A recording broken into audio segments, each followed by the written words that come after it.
मैं दुबई से कई साल बाद घर लौटा तो मन में अपनी पत्नी कोमल की वही पुरानी तस्वीर बसी हुई थी जो मैं उसे छोड़कर गया था। गोरा सा चेहरा, मासूम मुस्कान और शर्मीली आंखें। रास्ते भर मैं यही सोचता रहा कि जैसे ही घर पहुंचूंगा वह मुझे देखकर खुश हो जाएगी, शायद रो भी पड़ेगी और शायद मेरे गले लग जाएगी। घर पहुंचा तो सब लोग बहुत खुश हुए। माँ, भाभियाँ और घर के बाकी लोग मुझे घेर कर बैठ गए। मैं सबको उपहार देता रहा और बातें करता रहा, मगर मेरी नजर बार बार दरवाजे की तरफ उठ जाती थी क्योंकि कोमल कहीं नजर नहीं आ रही थी। 2 घंटे बीत गए और मैं लगभग सबसे मिल चुका था, लेकिन वह अभी तक सामने नहीं आई थी। मुझे थोड़ी झुंझलाहट होने लगी कि आखिर वह कहाँ है। आखिर मैंने माँ से कहा कि कोमल को बुला दीजिए। मेरी बात सुनते ही माँ और भाभियाँ अचानक हंसने लगी। मैं हैरान होकर उन्हें देखने लगा और पूछा कि आप लोग हंस क्यों रहे हैं। माँ बोली कि हम इस बात पर नहीं हंस रहे कि तुम अपनी पत्नी से मिलने के लिए बेचैन हो, बल्कि इस बात पर हंस रहे हैं तुम अपनी पत्नी को पहचान ही नहीं पाए। मैं चौंक गया और समझ ही नहीं पाया कि माँ क्या कर रही है। तभी मेरी नजर सामने खड़ी एक लड़की पर पड़ी जिसे मैं अब तक घर की नौकरानी समझ रहा था। उसका चेहरा धूप से झुलसा हुआ था और रंग काफी काला पड़ चुका था। वह धीरे से रसोई की तरफ चली गई। उसी समय भाभी ने मुस्कुरा कर कहा कि वही कोमल थी। यह सुनकर जैसे मेरे दिमाग में झटका लगा। मैं कुछ पल तक स्तब्ध खड़ा रहा। फिर मैंने माँ से पूछा कि यह कोमल को क्या हो गया है। माँ ने लापरवाही से जवाब दिया, यह बेकार की क्रीमें लगाती रहती थी, इसलिए इसका रंग खराब हो गया। मैंने इसे कई बार मना किया, लेकिन इसने मेरी बात नहीं मानी। माँ की बात सुनकर मुझे कोमल पर बहुत गुस्सा आया। मुझे लगा कि उसने अपनी सुंदरता खराब कर ली है और शायद मेरे भेजे हुए पैसे भी इन्हीं चीजों पर खर्च कर दिए। उसी समय कोमल पानी लेकर मेरे पास आई, मगर मैंने उसकी तरफ ठीक से देखा भी नहीं। मुझे उसके चेहरे से अजीब सी दूरी महसूस होने लगी। मैं चुपचाप कमरे में चला गया और बिस्तर पर बैठ गया।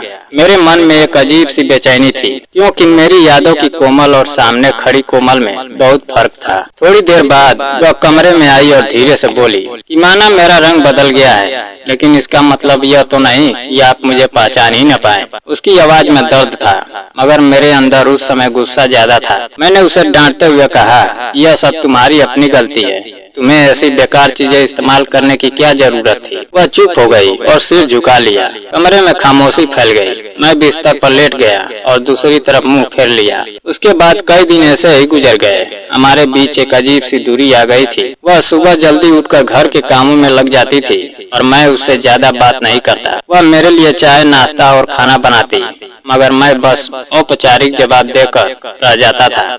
कभी कभी वह कुछ कहना चाहती, मगर फिर चुप हो जाती। उसकी खामोशी मुझे कभी बेचैन करती, मगर मेरा अहंकार मुझे उसके करीब जाने नहीं देता था। एक दिन दोपहर को मैं बाहर जाने की तैयारी कर रहा था तो उसने धीरे से कहा कि खाना खा कर जाइए। मैंने बिना उसकी तरफ देखे कहा कि भूख नहीं है और बाहर चला गया। शाम को लौटा तो वह वैसे ही काम में लगी थी। उसके चेहरे पर थकान साफ दिखाई दे रही थी, मगर उसने कभी शिकायत नहीं की। कई दिन ऐसे ही गुजर गए। एक दिन अचानक न जाने क्यों मैं छत पर चला गया। जैसे ही मैंने दरवाजा खोला तो गर्म हवा तेज झोंका मेरे चेहरे से टकराया। सामने कोमल चूल्हे के पास बैठी रोटियां बना रही थी। धूप सीधे उसके ऊपर पड़ रही थी और उसका चेहरा पसीने से भीगा हुआ था। वह बिना रुके एक के बाद एक रोटी बना रही थी। उसके हाथों पर छोटे छोटे जलने के निशान थे। उस दृश्य को देखकर मेरा दिल अचानक कसक उठा। मुझे पहली बार एहसास हुआ कि उसका रंग किसी क्रीम से नहीं, बल्कि इस तपती धूप और मेहनत से बदला था। वह इतने सालों से इस घर को संभाल रही थी, जबकि मैं दूर प्रदेश में था। उसने मुझे देखा तो घबरा कर बोली, आप यहाँ क्यों आए हैं? नीचे चले जाइए, यहाँ बहुत गर्मी है। उस पल मुझे अपनी गलती का एहसास हुआ। वह खुद धूप में जल रही थी, मगर चिंता मेरी कर रही थी। मैं उसके पास गया और उसके हाथ पकड़ लिए। उसकी हथेलियां गर्म थी और उंगलियों पर घाव थे।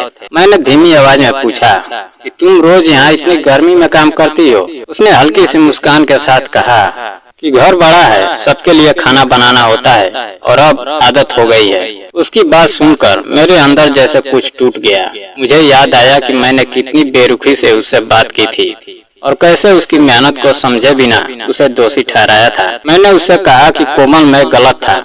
मैंने तुम्हें समझने के बजाय तुम्हें जज किया। उसने हैरानी से मेरी तरफ देखा।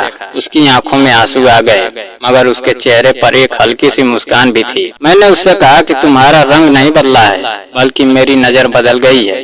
वह चुपचाप मुझे देखती रही और फिर उसकी आंखों से आंसू बहने लगे। नीचे से माँ की आवाज आई कि रोटियां तैयार हुई या नहीं। मैंने पहली बार जोर से जवाब दिया कि आज कोमल आराम करेगी। कोमल ने आश्चर्य से मेरी तरफ देखा। मैंने उसका हाथ पकड़ा और उसे छत के कोने में बने साए की तरफ ले गया। उस पल मुझे लगा कि मैं परदेश से सिर्फ शरीर लेकर वापस आया था, मगर मेरा दिल आज इस छत पर लौट आया है। मुझे समझ आ गया कि मोहब्बत चेहरे की खूबसूरती से नहीं बल्कि त्याग और एहसास से पहचानी जाती है, और मैंने अपनी पत्नी को सच में आज पहली बार पहचाना है। शाम ढल रही थी और सूरज धीरे धीरे नीचे जा रहा था। हम दोनों सीढ़ियों की तरफ बढ़े, मगर इस बार हमारे बीच की खामोशी में दूरी नहीं बल्कि अपनापन था, और मुझे महसूस हुआ कि शायद हमारी असली कहानी आज से शुरू हुई है। दोस्तों, अगर कहानी पसंद आई हो तो वीडियो को लाइक और चैनल को सब्सक्राइब करना ना भूलें। जय हिंद।